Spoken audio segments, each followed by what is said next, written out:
Kalau nggak tahu prioritas, selalu kehendak Tuhan dikalahkan. Karena selalu ada yang lebih penting lah menurut kita.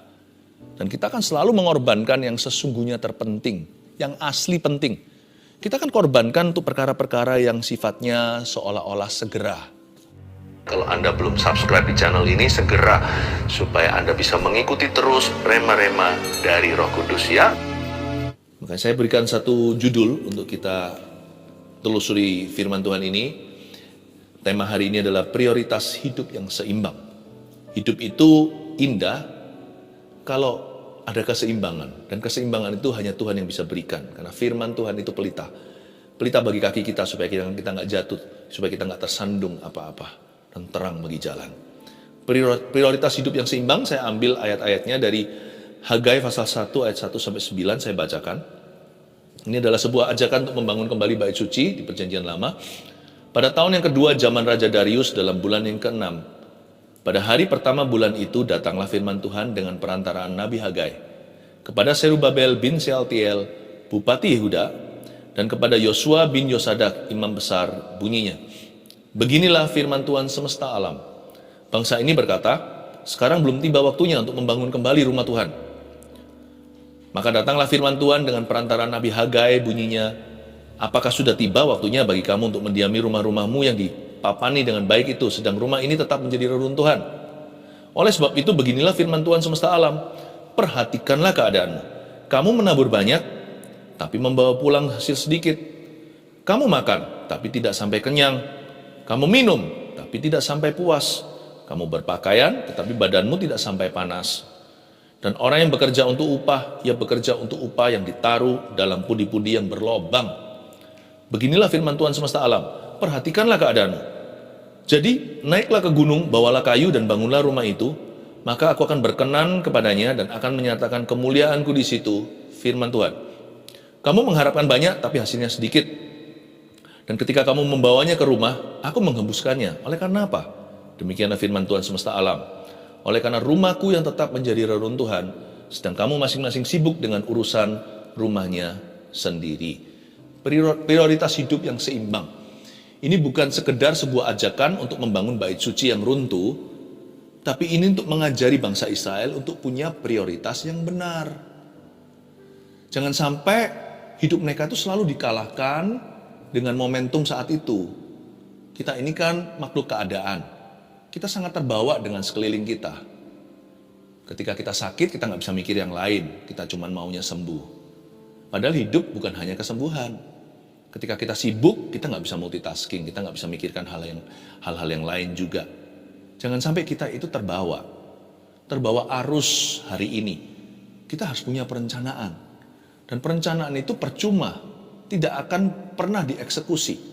Tidak akan pernah dilaksanakan kalau kita nggak punya komitmen. Dan komitmen kita kepada apa itu yang harus kita tentukan. Nah, itu namanya prioritas. Apa dulu? Setelah ini baru itu. Pada tahun yang kedua zaman Raja Darius, dalam bulan yang ke-6 pada hari pertama bulan itu datanglah firman Tuhan dengan perantaraan Nabi Hagai kepada Serubabel bin Sealtiel, Bupati Yehuda, dan kepada Yosua bin Yosadak, Imam Besar, bunyinya. Yang berfirman ini adalah Hagai, makanya namanya kitab Hagai. Hagai ini seorang nabi tua, sudah sangat tua. Karena dia sudah kembali dari masa pembuangan 70 tahun di Babilonia. Jadi usianya dia sudah manula. Kita bisa belajar dari orang tua. Ada sesuatu tentang orang tua. Apa itu? Orang tua tidak otomatis dewasa. Tetapi kalau mereka mau hidupnya bertanggung jawab aja, nggak usah pintar-pintar sekali. Setiap orang tua harus didengarkan. Pepatah di masyarakat begini, mereka sudah makan asam garam.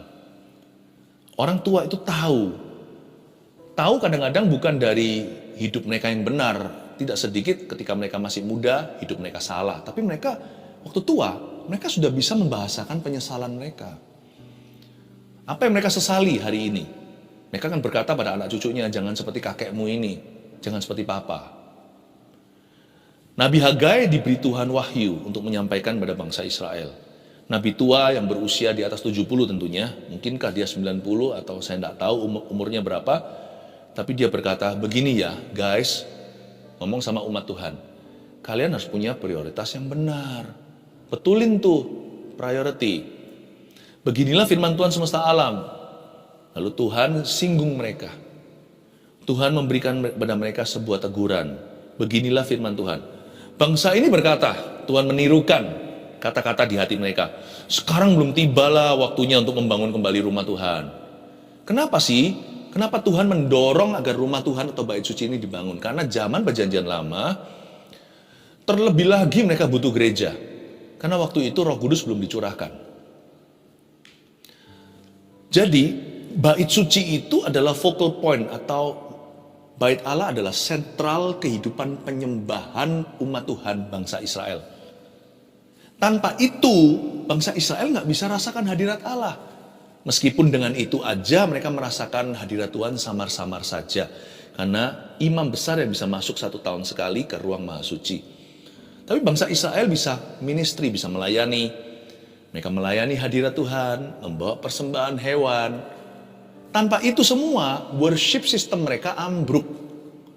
Dan bait suci itu diruntuhkan oleh Babilonia, negara Babel. Zaman sekarang itu geografinya di Irak. Zaman dulu adikuasa.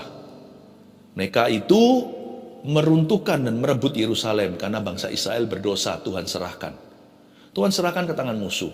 Nggak tanggung-tanggung, bait suci ambruk. Semua kegagahan bait suci yang pertama yang dibangun oleh Salomo itu hancur total. Wah, dijarah, dirampas, dirampok, dirompak.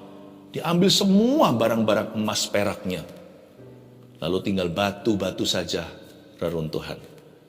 Tetapi lewat titah Raja Yunani dibangun kembalilah bait suci, diutus bangsa Israel, disuruh pulang kampung dari negara pembuangan. Tepatnya dibangun kembali pada waktu tahun 538 sebelum Masehi. Runtuhnya 586 sebelum Masehi. Dibangun kembali 538. Kurang lebih lah ya, kalau saya nggak salah 70 tahun diruntuhkan. Setelah diruntuhkan, lalu habis itu ada penjarahan, lalu habis itu mereka dilutet atau dirampas. Setelah mereka 70 tahun dalam pembuangan. Lalu kira-kira 500-an tahun sebelum Masehi itu mereka pulang kampung untuk membangunnya. Dan saat membangun itu, mereka semangat. Tapi lama-lama kendor juga. Komitmen kalau nggak disertai dengan prioritas yang jelas, lama-lama nanti prioritasnya bergeser. Atau sebaliknya, punya prioritas nggak punya komitmen juga percuma. Kita hanya punya angan-angan, tidak pernah sungguh-sungguh menyelesaikan. Dua-dua penting ya. Setelah mereka membangun bait suci kembali atas perintah Koresi, 15 tahun kemudian setelah cetusan pertama, setelah mereka itu groundbreaking, 15 tahun gak kelar. Coba bayangkan. Kenapa? Mereka sibuk sekali. Makanya disindir sama Tuhan di ayat 2. Bangsa ini berkata, sekarang belum tiba waktunya untuk membangun kembali rumah Tuhan. Karena mereka selalu begini loh. Mereka mau melakukan itu, tiba-tiba something else came up. Ada sesuatu terjadi. Mereka mau hari ini ya sudah ditata, sudah ada dalam agenda. Saya mau ke sini, ke situ, saya mau menyelesaikan ini, menyelesaikan itu. Karena aku tahu ini kehendak Tuhan atas hidup saya. Tiba-tiba ada keperluan mendadak. Selalu ada aja. Gampang dicubit setan. Gampang disenggol keadaan. Kalau hati nggak ada komitmen ya nggak akan pernah selesaikan.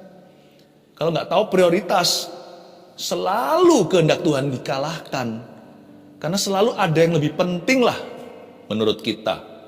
Dan kita kan selalu mengorbankan yang sesungguhnya terpenting, yang asli penting. Kita kan korbankan untuk perkara-perkara yang sifatnya seolah-olah segera. Segera harus dicapai. Sesuatu yang sifatnya bagi kita mendesak. Ini keperluan, ini kebutuhan. Tapi nggak tentu semua yang saya sebutkan tadi itu adalah yang terpenting.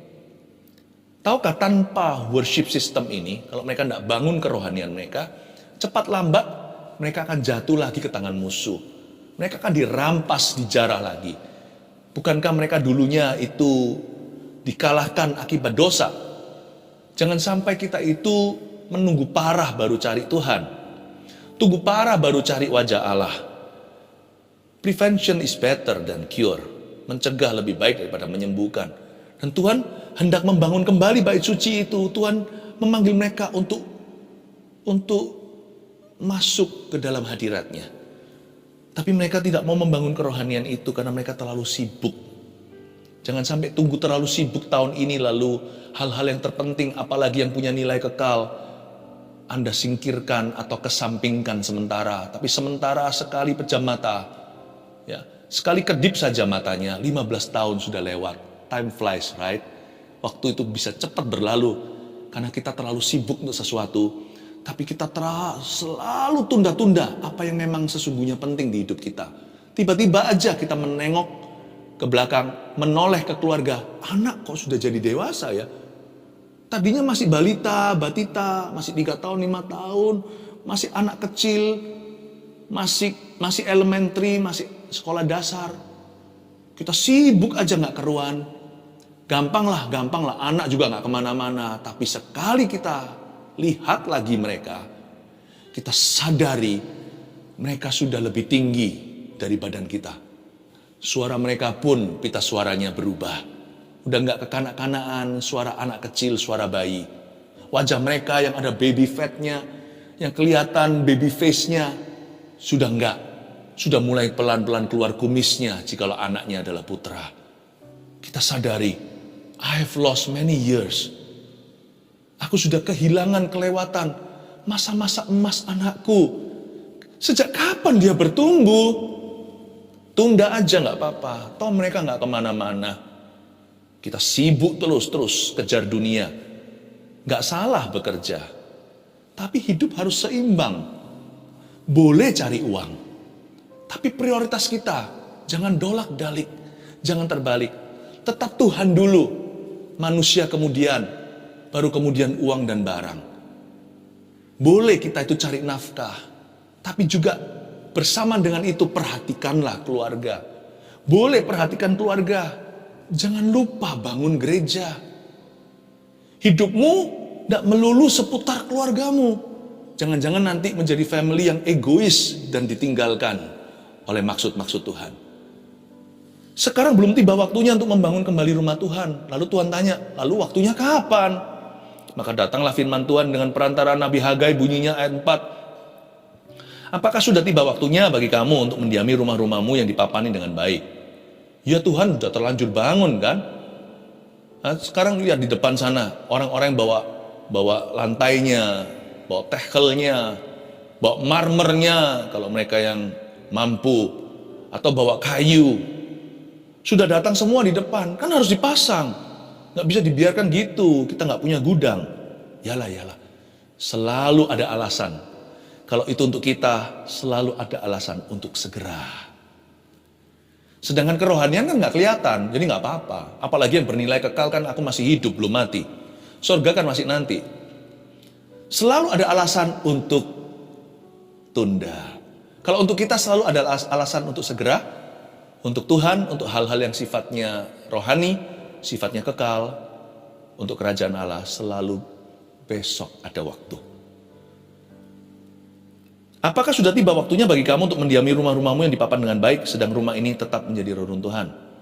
Oleh sebab itu beginilah firman Tuhan semesta alam. Perhatikan dong keadaanmu. Coba lihat ya, kamu menabur banyak, tapi membawa pulang sedikit kan? Kamu makan, gak kenyang-kenyang kan? Kamu minum, gak sampai puas. Kamu berpakaian, tapi kenapa badanmu gak sampai panas? Dan orang yang bekerja untuk upah, ia bekerja untuk upah yang ditaruh dalam pundi-pundi yang berlobang. Tahu kenapa pundinya berlobang? Karena hidupnya gak seimbang. Kaya raya jatuh sakit. Jantungnya gak sehat. Gak pernah olahraga. Atau olahraga terus melulu. Tapi suka marah-marah. Badannya sehat, hubungannya tidak sehat. Badannya sehat, keluarganya sakit. Atau orang yang pelayanan saja. Gak pernah mau bekerja. Nanti berujung minta-minta jadi batu sandungan bagi orang. Keindahan hidup dalam Tuhan itu adalah Tuhan menjaga keseimbangan. Bukankah Dia pelita harapan? Dialah terang jalan. Pundimu berlubang. Karena melulu cari uang. Atau ada orang-orang tertentu yang gak pernah mau cari nafkah buat keluarganya. Bagaimana bisa menangkan seluruh family-nya? Situ papa loh, ayah kepala keluarga. Isinya hanya doa saja. Sedangkan Paulus berkata di Tesalonika, kamu tidak kerja, nggak usah makan. Beginilah firman Tuhan semesta alam ayat 7, perhatikan keadaanmu. Jadi naiklah ke gunung, bawalah kayu, bangunlah rumah itu, ayo segera, maka aku akan berkenan kepadanya dan akan menyatakan kemuliaanku di situ. Firman Tuhan. Kamu mengharapkan banyak kan? Tapi hasilnya sedikit. Ketika kamu membawanya ke rumah, aku mengebuskannya. Oleh karena apa? Demikianlah firman Tuhan semesta alam. Oleh karena rumahku yang tetap menjadi reruntuhan itu. Sedang kamu masing-masing ditegur sama Tuhan, dijewer nih. Kamu masing-masing sibuk saja dengan urusan rumahnya sendiri alias egois atau selfish. Prioritas hidup yang seimbang gimana sih? Saya kasih 3 poin seperti biasa ya. Nomor 1, jangan selalu korbankan yang penting. Catat nih, untuk yang mendesak. Urgent is important. But important may not be urgent. Nah, disitulah trikinya, disitulah jebakannya. Sesuatu yang mendesak pasti tiba-tiba jadi penting. Semua prioritas digeser ke bawah atau ke samping. Dia menjadi nomor 1. Namanya emergency. Mengerti sih, saya mengerti. Tapi kalau hidup kita itu selalu emergency melulu, berarti kita itu emergency atau manajemennya krisis. Itu namanya manajemen krisis, crisis management. Yang gituan biasanya orang yang nggak punya perencanaan. Orang yang mengalir itu akan selalu terburu-buru, akan selalu dikejar-kejar. Mengalir boleh, kayak seperti sekarang saya menyampaikan firman ini kan mengalir dengan Roh Kudus. Mata saya kan terus memandang Anda. Nggak ada catatan yang menuntun saya. Tetapi kan ini sudah direncanakan. Ada porsi persiapan, ada porsi mengalir dengan Tuhan. Kita boleh buat perencanaan, Tuhanlah yang menentukan langkahnya. Tapi celakalah orang yang tidak berencana, langkahnya akan kiri kanan, akan kemana-mana. Saya dorong kita untuk membuat prioritas yang jelas. Bahwa supaya hidup kita itu jangan sampai selalu diburu-buru dengan yang urgent stuff. Dengan hal-hal yang sifatnya mendesak. Gak bisa, ini gak bisa ditunda bro, ini harus sekarang. Apa-apa selalu harus sekarang. Kayaknya orang gitu gak punya masa depan. Karena urgent akan selalu seems important, akan selalu nampaknya penting sekali. Maha penting bahkan. Tapi yang penting nggak tentu urgent soalnya, nggak tentu mendesak. Misalnya anak kita, ya sudah pak, nggak ada waktu nggak apa-apa, ya sudah ma, nggak apa-apa. Masa mereka akan lari dari rumah? Ya nggak urgent sih. Tapi jangan lupa ya, jangan kedip matanya, sebab kedip lagi 15 tahun bait suci tetap terbengkelai. Kerohanian juga sama, nggak apa-apa sih nggak berdoa sehari aku nggak mati kok. Lebih urgent makan. Kalau kita nggak makan, kita kelaparan. Tapi kalau kita nggak berdoa kan nggak apa-apa. Nggak apa-apa berdoa. Nggak apa-apa berdoa. Nggak apa-apa. Tiba-tiba fatal kejatuhannya. Nggak doa itu nggak akan langsung jatuh. Tapi orang yang jatuh tiba-tiba atau seketika, biasanya karena mereka sudah biasa nggak berdoa. Coba pahami ilustrasi ini. Coba pahami hikmat ini. Selami hikmat Allah. Masalahnya nggak ada boundary yang pakai visa, nggak ada perbatasan imigrasi. Jadi kita nggak tahu kapan kita jatuh. Pas kita nggak berdoa, bolong sehari, atau 1 bulan, atau 1 tahun. Kita nggak pernah tahu soalnya. Dan waktu kita nggak berdoa, seluruh daging kita tuh menipu. Kita merasa fine-fine saja. Disitulah. Makanya itu saya nggak berani ambil risiko. Saya nggak berani 1 hari saya lewatkan tanpa saat teduh. Oh, saya nggak mau lewatkan. Mengapa? Karena lebih baik berjaga dan waspada. Karena juga bukan karena saya takut jatuh, maka saya berjaga-jaga. Tapi saya tidak mau kelewatan tuntunan Tuhan. Nah kalau Tuhan tuntun saya misalkan, saya sedang nggak siap, nggak ready atau nggak berjaga-jaga. Jangan sampai kaki dian itu dipindahkan. Atau saya kelewatan kairos atau waktu ilahi Tuhan. Waktu saya berkata, sorry kilaf, mau sekarang. Gak tentu sudah ada, gak tentu masih ada di sana. Allah bergerak di timetable atau pada timingnya, semua indah pada waktunya. Kalau kita mau indahnya, ya kita harus selalu berada di waktu Tuhan atau berada di hadiratnya.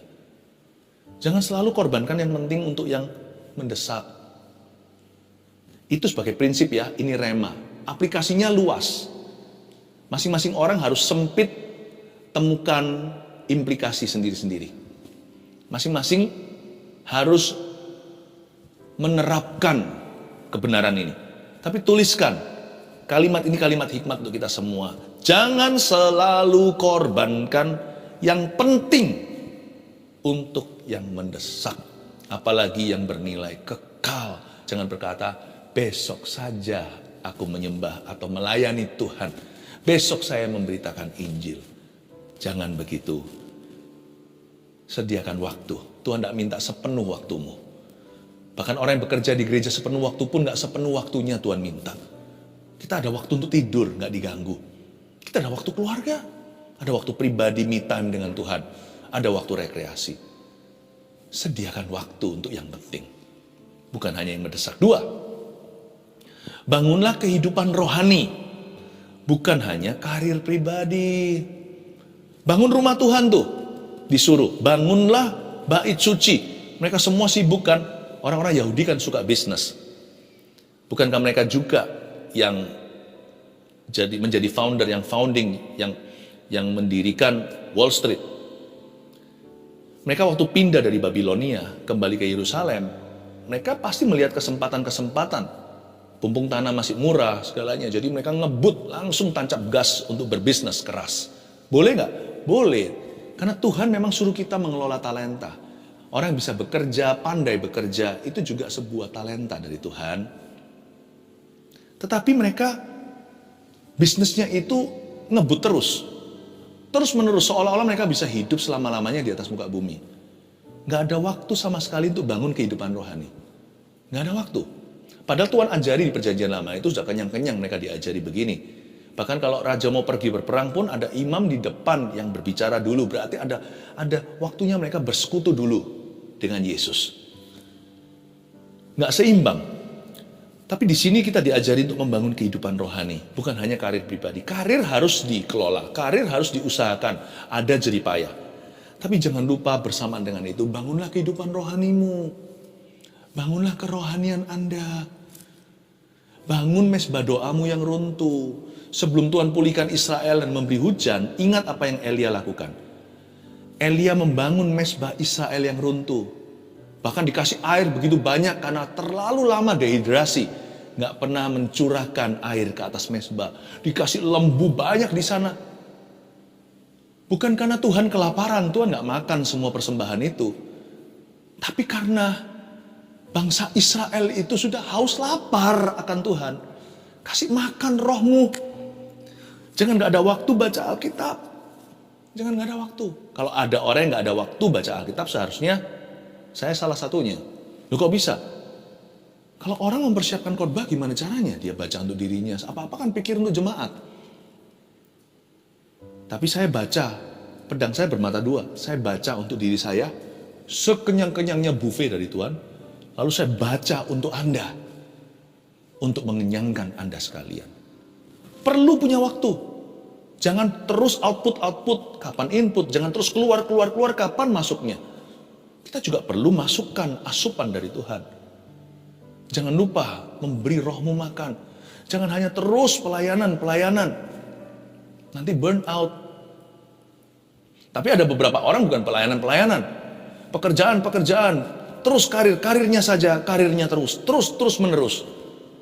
Nggak pernah pelayanan sama sekali, nggak pernah ministry. Puas hanya menjadi jemaat biasa atau simpatisan yang hanya menghangatkan kursi gereja. Dan kita kira dengan kita memberikan tips atau persembahan sukarela, berarti Tuhan sudah bisa kita bungkam. Nggak bisa. Terbukti Tuhan nggak bisa kita bungkam adalah roh kita mati dengan sendirinya. Kita kering rohani ya kan, kering kerontang. Itu berarti kesaksian Roh Kudus kepada kita bahwa prioritas hidupmu salah. Kerja. Gak pernah mau pelayanan. Gak ada waktu. Pelayanan itu ada berbagai macam. Di gereja kami, di gereja kita ya. Aneka ragam. Jadi betul-betul gak ada alasan untuk gak pelayanan itu gak ada. Kalau orang gak pelayanan itu pasti pilihan. Itu pilihan hatinya. Sebab kita tidak memberikan sebuah pilihan untuk orang gak pelayanan. Orang bisu tuli pun bisa ikut choir. Kurnya gereja waktu. Seingat saya 2 tahun lalu ya, Natal yang 2 kali Natal yang lalu, choirnya itu adalah anak orang-orang yang bisu dan tuli. dengan bahasa isyarat. Wah, terharu. Itu sebuah kesaksian bahwa di gereja kita, di gereja Mausyarat yang saya gembalakan, orang tuli pun, orang bisu pun bisa nyanyi. Jadi kalau sampai kita nggak melayani, bahkan kalau kita cacat, itu pilihan hati kita bersikeras, bukan karena tidak dapat kesempatan dari Tuhan maupun gereja. Nggak boleh cuma kerja-kerja saja. Pelayanan juga bisa, tapi aku terus pergi terus dan aku sibuk. Bisa. Kalau kita mau belanin bisa. Bisa. Kalau nggak ada lagi apa-apa yang bisa kita lakukan karena memang nggak bisa. Misalkan dokter yang on call siang malam, ya jenis-jenis physician atau ahli medis yang harus untuk emergency, malam hari pun nggak boleh tutup sama pasiennya. Meskipun nggak praktek tapi harus ditelepon sama susternya. Bisa jadi rekan doa. Tanya sama gerejanya, apa aja doa-doa yang perlu dipanjatkan. Doakan terus hamba Tuhan, doakan juga terus gembalamu. Gak ada orang gak bisa melayani. Bangunlah kehidupan rohani. Pelayanan juga membangun kehidupan rohani, bukan hanya doa. Ministry. 3, bangunlah visi gereja. Bukan hanya rumah tangga sendiri. Ayat 9 tadi. Tuhan tegur di kalimat terakhir. Kamu masing-masing sibuk sih dengan urusan rumahnya sendiri. Langsung disindir sama Tuhan family orang itu. Atau family orang-orang itu. Jangan sampai loh ya Tuhan sindir family kita. Berarti keluarga kita sudah jadi berhala kita. Masa bisa kita harapkan Tuhan memberkati berhala? Apa yang kau berhalakan tak ada berkat Tuhan di sana. Anything. Apapun yang Anda dan saya berhalakan, tidak akan ada Tuhan di situ. Jangan sampai ada Yunus di sana yang membuat seluruh kapal, padahal yang lainnya innocent, yang lainnya nggak bersalah. Tapi gara-gara satu itu, apalagi kalau dia adalah papa, Yunus adalah nabi, kalau ini adalah kepala rumah tangganya, yang memberhalakan apa-apa just for the family, nggak pernah bangun visi gereja.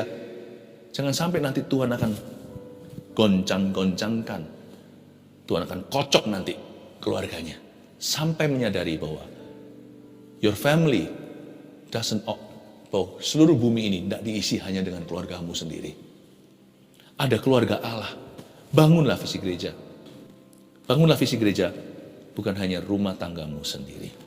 Prioritas hidup yang seimbang gimana sih? 1, jangan selalu korbankan yang penting untuk yang mendesak. Katakan amin. 2, bangunlah kehidupan rohani, bukan hanya karir pribadi. 3, bangunlah visi gereja, bukan hanya rumah tangga sendiri. I love you. God bless you. 1 Petrus 4 ayat 7. Kesudahan segala sesuatu sudah dekat. Karena itu, kuasailah dirimu dan jadilah tenang, supaya kamu dapat berdoa. Saudara yang terkasih, terima kasih telah mendengarkan firman Tuhan hari ini. Jangan lupa untuk dukung terus channel ini dengan cara subscribe, like, share, dan juga komen. Agar saudara kita yang lain juga boleh terberkati.